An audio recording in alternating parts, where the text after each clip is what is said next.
Welcome, everyone. This is the Poetry Performance Workshop, and today we have a very special guest, James Coates from Riverside, California. He's going to be performing some of his poems and talking about his own performance techniques. So, without further delay, I bring you James Coates. Hi, happy to be here. Thank you for having me, uh, Don, and excited to get into some performance.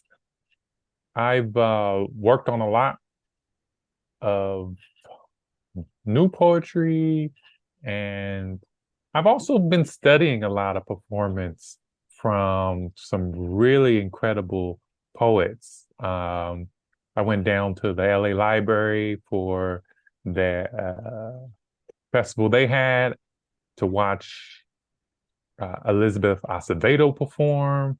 Incredible stage presence, incredible performer. Most recently, I saw Carla Cordero at the Cheech.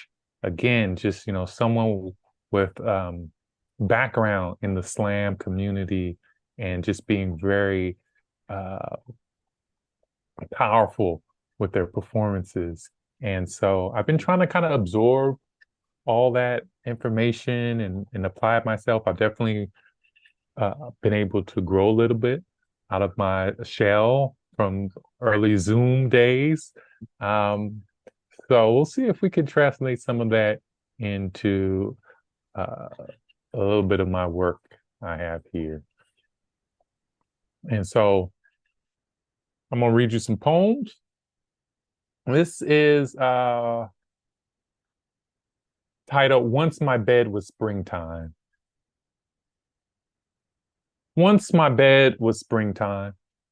The shortest day of the year is still too long when cold outside hurts my body. This winter seems exceptionally cruel. The ache goes deeper than bones, passes through them and into my blood, forming icicles in my arteries, ready to snap like branches. Once my bed was springtime, flowers in bloom and rebirth, hatching opportunities. Now it is frozen tundra where life is dead or dying. The cover's an igloo I rather hibernate in till time is no longer time, and the two hands I watch have disappeared.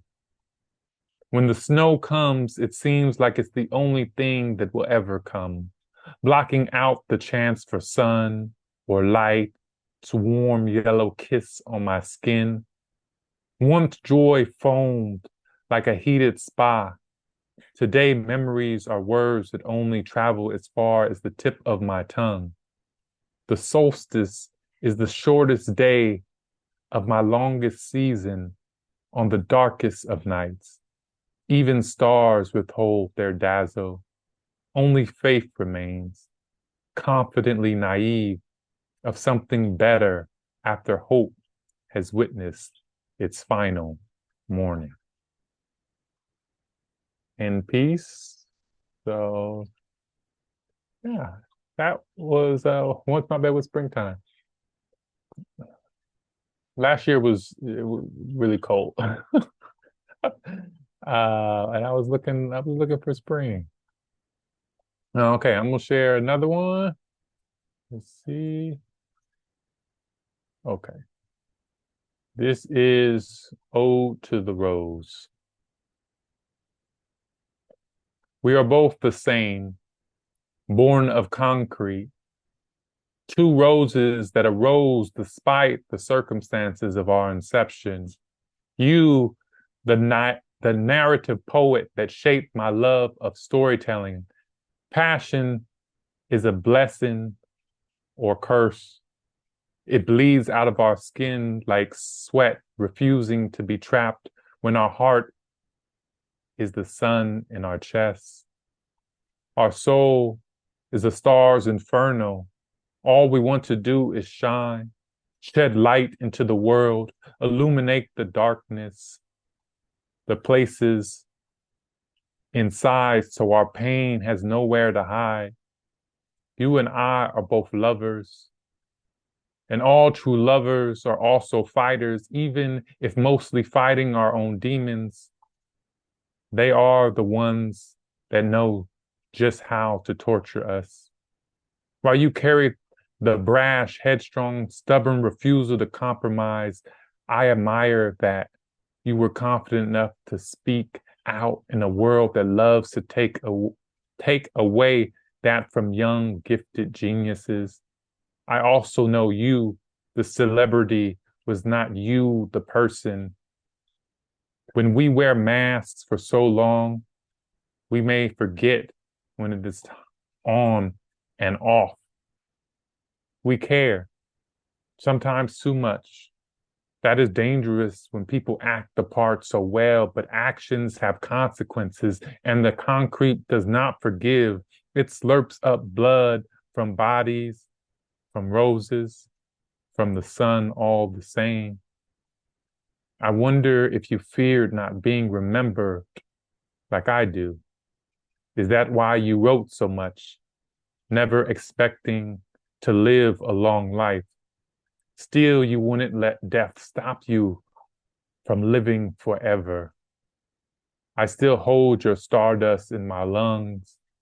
Exhale, irradiated honesty, a prophet, zeal that refused to let me stop donating word bouquets to the human condition.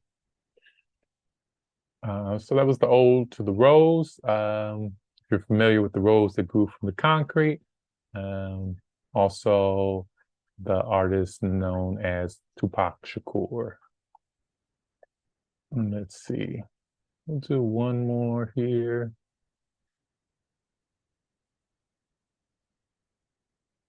This is titled Love is a Muscle Car. The day you were born was typical for everyone but your mom and I. You refused to arrive gently and thus were extracted like a precious gem from the amniotic soil of your mother.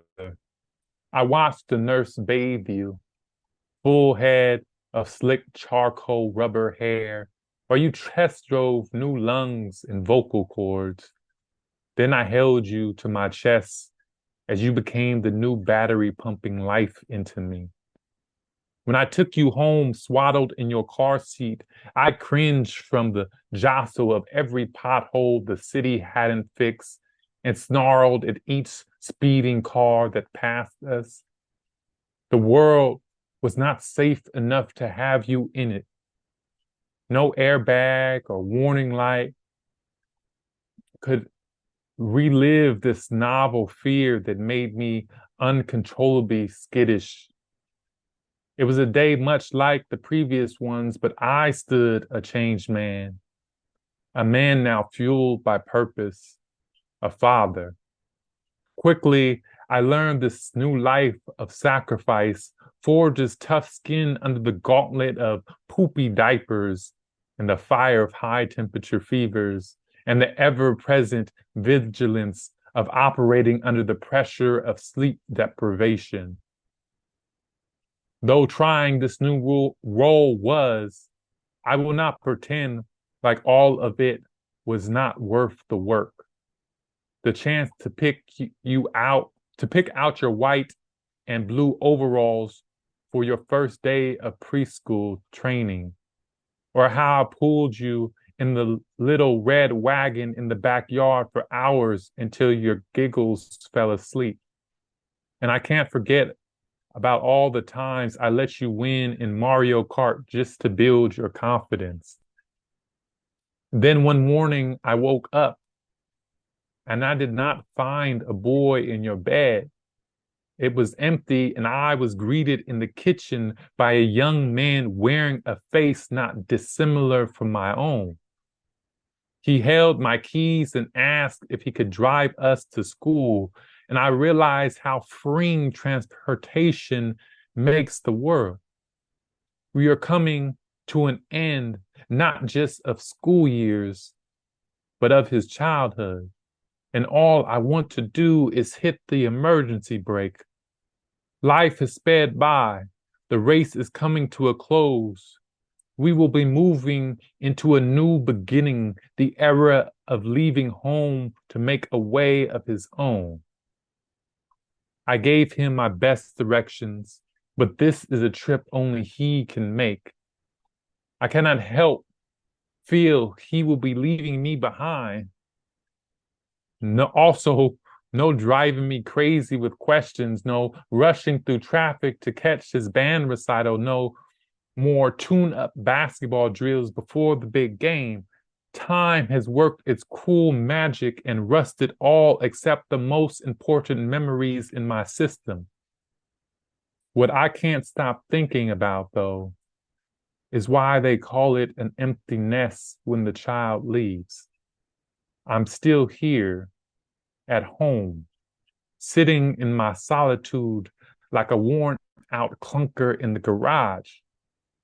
If you were to pop open my chest and look under my fatherhood, you would see I'm just missing the spark from my original battery.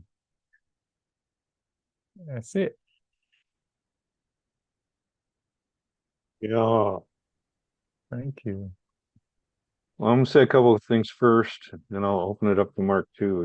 One thing that really caught my attention first, believe it or not, at the very beginning of each poem is you have great titles, right? You have very metaphorical titles. Once My Bed Was Springtime, Ode to the Rose, and Love is a Muscle Car. Those are great titles.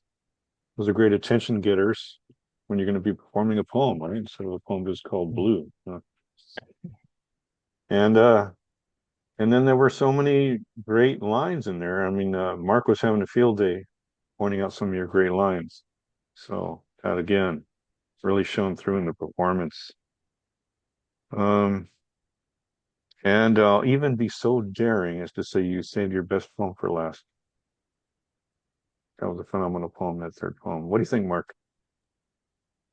Oh, I agree. I believe in beginning and ending little feature sets with your best work. Get people interested to begin, and then cap it all off with the big yay at the end. And yes, you should check out the chat, James, because not only were these some of my favorite lines of yours, but a couple of them I also wrote some notes on a note card so I can remember, a couple extra commentaries.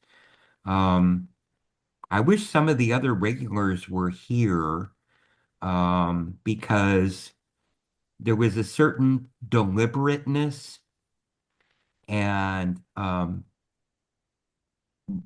definiteness or slash confidence with which you read all three of the pieces. And I also appreciated that when it came to an important word, that you emphasized it so that things don't come out like a monotone, like a robot, or Yeah. Ben Stein from the Clearasil commercials, or, something like that, He right? knows the nuances. That's absolutely true. Absolutely. And for uh audience listeners, that kind of attention to the presentation is really appreciated. Um, because it does have a kind of flow. And when you said, yada, yada, yada, travels only as far as the tip of my tongue, that was a rather elongated sentence that you pretty much did without taking a breath.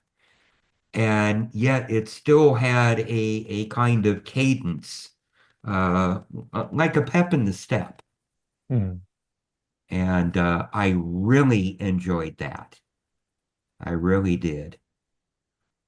Is that Um, natural talent or deliberate work? it Um, can be. It's so together, together. No. yeah. Were you asking me, Don? Well, no, I'm asking the world because I don't know, some people are just gifted with performing skills. I think James is one of them. Well, thank you. Thank you. So I Yeah. I don't Um, I would say there's been a lot of work. I remember coming and visiting here a couple of years ago, and I came to share a poem that I wrote "Where" for my chapbook for San Bernardino, and I remember um, Congo was here, and he gave me feedback on it, and he read it for me, and he read it so beautifully, and I was like, "Those are my words, but better." And I was like, and it just reminded me like how much work in the performance that I had to like still develop. Um, and but I wanted to get there. I wanted to be able to kind of like uh really reach people, with that poem because it's a strong poem. And most recently, I got to read it at UCR to open up a presentation on artivism. And I appreciated how many people came up after me and expressed what the poem meant to them, and like almost being brought to tears and stuff. And so to me, it lets me know that like I'm doing the work not only to write the stuff, but to give it to the audience in a way that is going to be meaningful, even if they're not like poets and not going to understand all the intricacies. So like the the performance craft has been a lot of work, and I've also had the opportunity to try and teach young people that now with working in the schools is teaching them these performance elements um, like tonality, right? Kind of mood mapping the tone of pieces, um, projecting, right? Sitting up, speaking directly into the mic, like certain things like that. Mhm. That when I first started, I was just so nervous to do, but being practicing in the car, practicing at home, and um, then taking stuff out into the world and sharing it as well, you start improving. Mark, you wanted to say something, sir? Yeah, please explain mood mapping. Oh, yes. So I originally learned mood mapping, I believe, from Jamon Hill, which is a writer out in Alabama. Mhm. And what it is you go through each line of your piece and you give it a score on how much energy is being you need to deliver in that line. So if I'm doing like I guess kind of like normal everyday conversation, and I would consider that like a five. But if I'm Mhm. doing like extremely excited, in your face, loud, then that'll probably be like a 10. And so you go through each line and you figure out what energy level do you need to dedicate to that particular line. And then you practice delivering it with that energy level. Um, and then you kind of get a better sense uh, of as Mark mentioned, like not reading it monotone because you don't want the audience to fall asleep. So the more you can kind of give ups and downs, right? Parts where it's very important and you want the listener to kind of lean in and hear you, then you might bring it Mhm. down below the five, so that they can really be like, okay, this is important. Let me pay attention, or even slow it down a little bit so that they can um, grasp everything. Because that is a thing when people are too nervous, they'll read their pieces super fast. Um, or if they're uncomfortable up there, they'll just read it at the same level each line. And then it does pull you out of it because you're like, it wasn't any, excitement. And also movement too. Like it works the same way for your gestures. It's like does this line need a gesture? Can I do a hand movement? Can I reach out? Can I, bring my hands together or stretch somewhere? So yeah, I've been kind of teaching some of Elizabeth's poems in the classroom, and she's great at using her hands and filling up the space when she's on stage. Well, Thank yeah, I you. mean, I'll say one thing then, because yeah, exactly what you're describing is something that most new performers have to overcome, right? That self-consciousness. They have to remember to serve the words. And that's a great technique, mood mapping, to put the focus on the words so that that's what the audience gets more than who's saying them. It's the words that are reaching people's ears. We got another guest here, Marieta. Hi, Are you Marietta. there? Are you there, Marieta? She was. Oh, Hi. there she is. Hey there. Hi. I know you missed James' performance, but you might get an encore. Right. Yes, Yeah. I missed, And this unfortunately, is because of the also, hour. yeah, this is also an opportunity for each of us to perform a poem. That's what this is, the poetry performance workshop. So everybody gets a chance to perform a poem. And we're at that point. We're halfway in the program now where we got to pay James back. And if he gets so delighted by our payback, he might do another poem. It could happen, take us out. So our first guest is Mark States. Amongst the audience, we have Mark States. Are you willing to perform a poem now, Mark? Yes. Okay, you got the spotlight. Do I need to share screen? I mean, literally, I'm going to give you the spotlight. Here it comes. Boom. Maybe I did that too soon. No, he's ready. Oh, share screen. Okay, that's even easier. Only so far. It's a good Zoom technique. I'll tell you that. Yes. Only so far. Rusty roller conveyor belt bisected the packing line. On either side, particle board workstations for the packers, adorned with rolls of clear tape, box cutters, cups or jars filled with paper clips, rubber bands, and markers. The conveyor, when used, rattled like a roulette wheel with bronchitis. You could push things only so far down that conveyor belt, one or two workstations, before it stopped, requiring another push by another person, another 6 to 8 feet ahead. Such is the life of a temp. Another dusty, dingy place where the sound of Mr. Yellow Hard Hat yanking chain to raise loading dock's door meant welcome relief of fresh air until wind whipped off bay a mile away, sending your stack of shipping orders spinning like tumbleweeds across dusty floor. At least there was a radio to clear the air. It sat on a table next to a steel beam where fire extinguisher was clasped. Not every shipping warehouse permitted radios. They assigned me to workstation number 11, left side near the back. Number 12 to the right was empty, and they put Bob in number 13 behind me.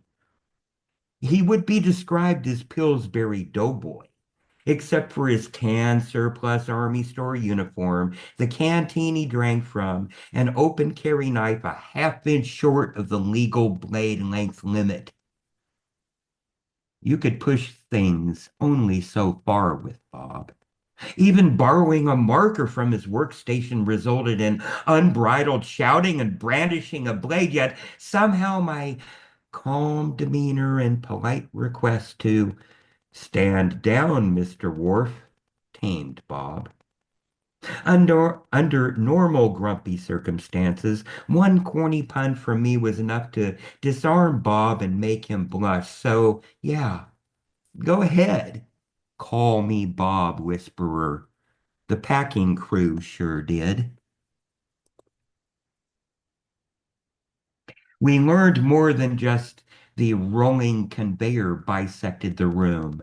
Back of the packing line was bottom of the totem pole. As you got experience and seniority, you got pushed 6 to 8 feet ahead to the next workstation, slowly working your way to front of packing line. People knew if they needed help, ask the person in the workstation ahead of you, not behind you. For some reason, Bob and Bob Whisperer stayed in the back of the packing line. Also bisecting the room was that radio. It was the lead worker's radio, and he kept it on country music all day. Most of us were more into R&B or hip hop. To me, the radio was background noise, a howling wind. It did not matter what music it was. But lead worker fumed as he returned from lunch one day and P-Funk is blasting from his radio. There had been grumbling and griping by some about having to listen to that damn country music all day. Unbeknownst to the back of the packing line, they had been lobbying the boss man to divide radio time between country in the mornings and R&B in the afternoons. And today was that day at the Not Okay Corral. High noon, and things were about to go down. Lead worker snarled, "I don't want to hear that damn music all afternoon," and marched into the boss's office. A muffled yet heated exchange ensued. I guess you can push things only so far with a manager. They revel in the dusty and dingy spaces between their egos and the loose fragments of your self-dignity. Boss man marched out first. Unplugged the radio. Wrapped electrical cord around its handle as if a snake around hapless prey and muttered, "You guys figure it out in silence." He and radio disappeared into the side office. Boss man whistling a tune none of the rest of us recognized.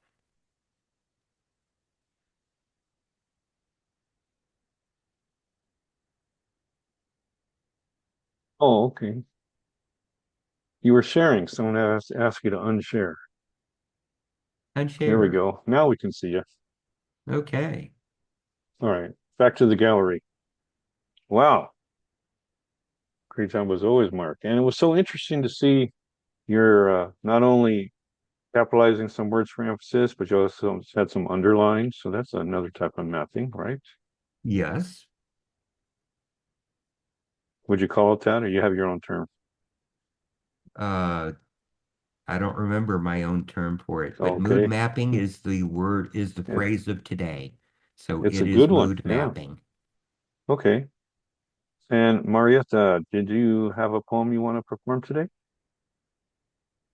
Yes, I have. All right. It is your time. The Eye.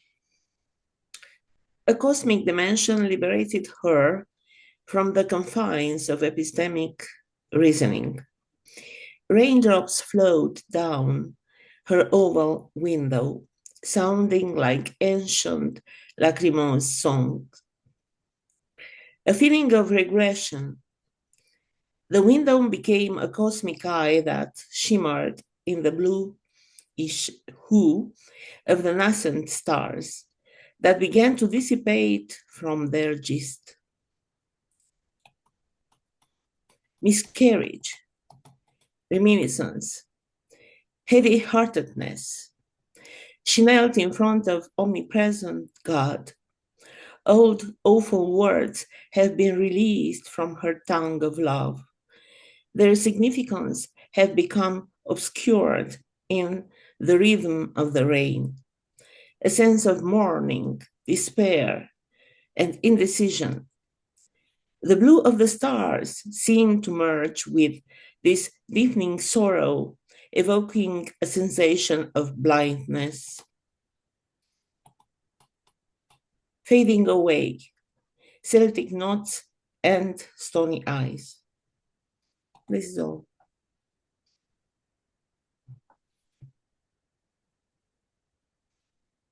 Wow. Mysterious Marieta. It makes quite a video what's going on right there right now, but you're very mysterious. There you are.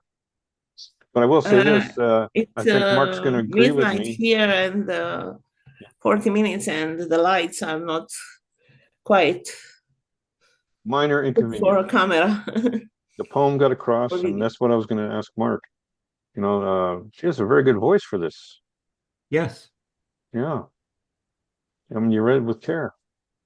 Thank you yes. very much. I especially liked in the rhythm of the rain. Thank you. That was so Yes, rhythmic. it was so rhythmic. Yes. Yeah. All right. Tears of Well, God are for me. For me, are tears of God. This rain mean the drops of rain mean tears of God.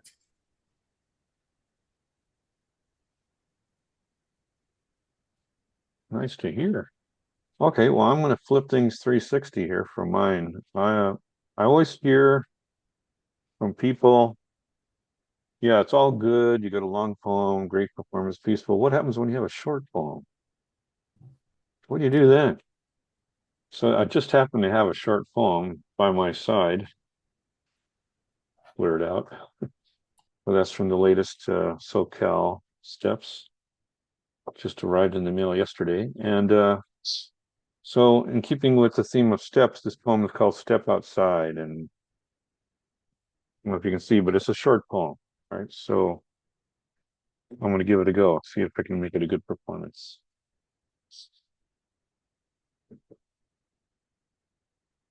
Open door. Walk on. Water reflects pools around shoes. Feel grass blades between fingers. Grasp tree texture. Rough to the stroking hand. Sense air flow over skin. See cloud with moist eyes. Sky towers above all buildings. Didn't have an ending on that one. Oh well. First time read it cold, but yeah, trying to get across that the sky is just so much more majestic than these puny human buildings. Yeah, interesting. Okay, but I think I did pretty good with the rest of it there. It's quite a Yeah, challenge to read a short poem. yeah. If it's short, read it twice. No, yeah, really? Oh, that sounds like Yes. double challenge. That sounds like you got to suffer twice. Read it No, again. Read it yes, read again. it again. Oh man, I don't know if I'm up to that. I don't know. I don't know. No, that was the last thing I thought you were going to say, people. All No, right, I'm but going to try because that's yeah, a growth experience. You got to try. Okay, I'll do the growth experience, but I want to be rewarded with another of your poems. Okay, James. So deal. Deal. All right, and then we'll be finished with our program. All right. Again, this poem is called "Step Outside." Open door. Walk on. Water reflects pools around shoes. Feel grass blades between fingers. Grasp tree texture. Rough to stroking hand. Sense airflow over skin. See clouds with moist eyes. Sky towers above buildings. There, I got a gesture. That's the solution. Woo! did Thank it you for feel the phone call. different? Well, better. Definitely feel better. Thank you for your encouragement. It came across different. Yeah, see, that was the warm reading. I used to teach it back in the day, and so I'd have students work on performance, and so I'd tell them the first reading is the cold reading, the second one is the warm reading, the third one is the hot reading, right? Because you had a chance to practice. Mm-hmm. Uh, and now I want to pay back. Because Marieta hasn't had a chance to see you perform a poem. You got another poem Yeah, I have in your another coat, one. Mr. No, Coates? no, at this hour, no. Yeah, James has got a bunch of poems. Yeah, yeah. So, I try to like pick up things from different poets, and one poet, who, John, I know you know, um, Linda V.E. Crawford. Oh yeah. She, when she shares, she has this amazing ability to be slow and intentional with, the words. So it's like so that you're like it's a delicacy and you're just like kind of savoring it.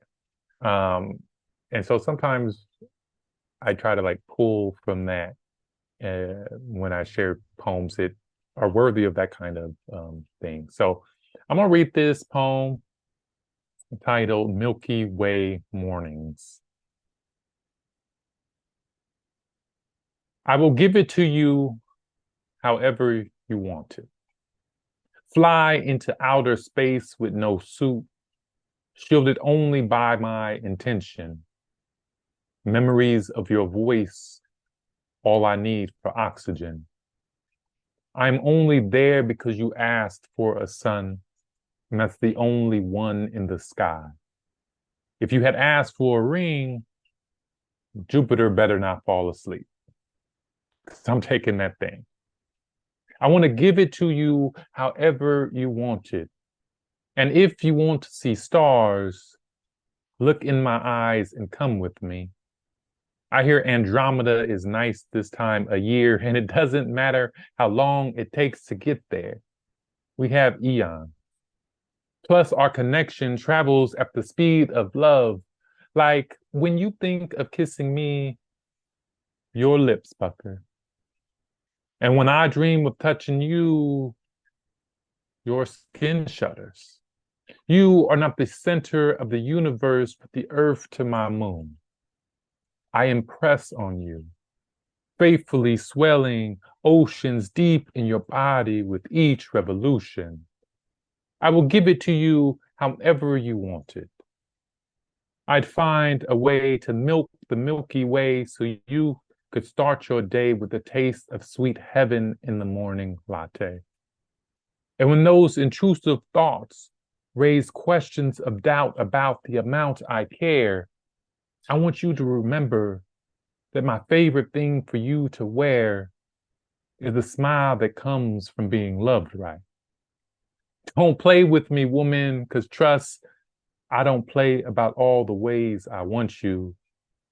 And if I need to, I'll proclaim it so loud it echoes off the back of the universe, and even aliens would know your name. I guess what I'm saying is, I will give it to you however you want it. Expand joy in the spaces you never knew existed, places of nothing but dark matter, now filled with what matters.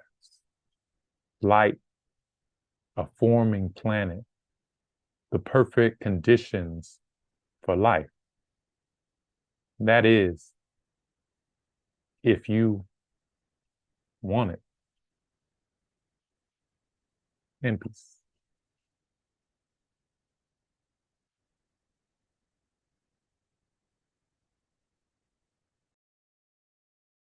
You're muted, Don. Oh man, how did that happen? No, I said it's a very good thing. We got one more poem from James, and both Marietta and Mark were pointing out lines. It was great. The Milky Way line was my favorite. Cool lines throughout. If that Thank doesn't pull the viewers into the poetry you. performance workshop, nothing will. Hey, I gotta drop a love poem every now and then. Yeah, yeah, they're effective. They work. Hmm. Yeah. Yes. So that'll be another day. Well, I want to thank everybody for being here on Poetry Performance Workshop, and especially our guest, James Coates. Thank you, Thank you for James. having me. And this is being recorded, so we're going to put it up on YouTube, and notifications will be out in a couple hours, so that if you miss this, well, at least you can catch it electronically. Yeah. Yeah. Did that come across right? This is electronic. I mean, you know what I mean. Yeah. So hope we'll see you all. Our next session is the first Sunday in April. Oh my. National Poetry Month. Hope we'll see you then. Right. We're signing off. All right. Thank you, James. Thank you, Thank Don. you. Thank you, Thank you, Marietta. John. Mm-hmm. Thank you, Mark, Thank you. Marietta.